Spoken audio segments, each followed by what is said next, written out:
पई घोट के कफन पराए परवा पई नीरवाए बोलाउने जे वेले हर बीबी बोलाउने जे वेले हर बीबी पई घोट के कफन पराए परवा पई नीरवाए बोलाउने जे वेले हर बीबी बोलाउने जे वेले हर बीबी पई घोट के कफन पराए फरवा पई नीरवाए ओ रोए बोनाए शादिन में रोए बोआए जनाज़न में रोए बोनाए शादिन में रोए बोआए जनाज़न में जो सैयद ज़ादियों रोवन जो सैयद ज़ादियों रोवन क्यों कासिम जो मक्के तलना है बदरे जो कैमूं आए वो ये रोए बोला है शादियों में ये रोए बोआ है जनाज़न ते ये रोए बोला है शादियों में ये रोए बोआ है जनाज़न ते जो सैयद ज़ादियों रोवन जो सैयद ज़ादियों रोवन जो कासिम जो मक्के तलना है कसम खुदा जो है फरवा तेरा घोट न दुनिया थे को कसम खुदा जो है फरवा तेरा घोट न दुनिया थे दो बधी गाना सोने कासिम बधी गाना सोने कासिम के हर बीबी चादर लाए कसम खुदा जो है फरवा तेरा घोट न दुनिया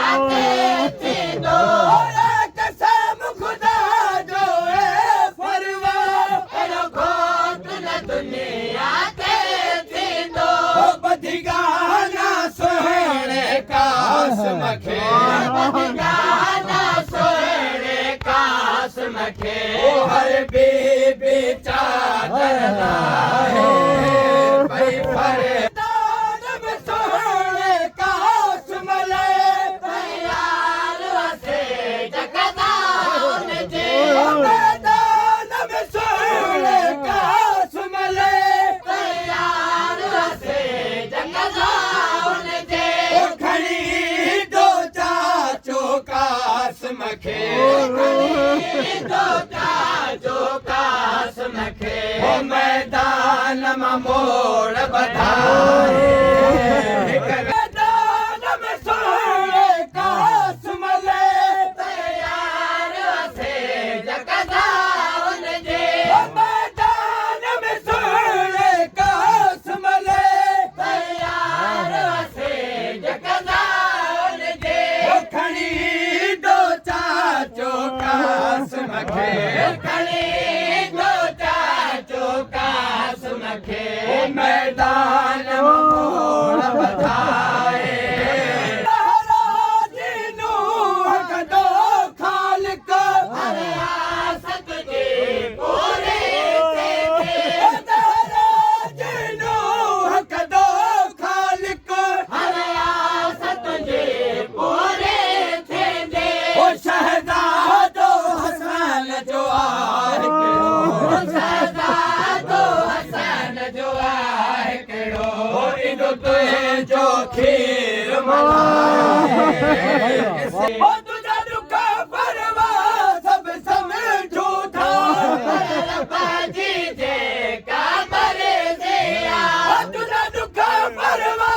सब समझू था बाजी जे कामरे से ओ कया वाहे जाजे के बाबे सा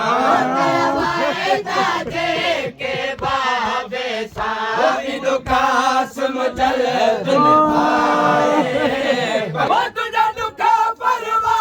सब समझू था रब्बा जी दे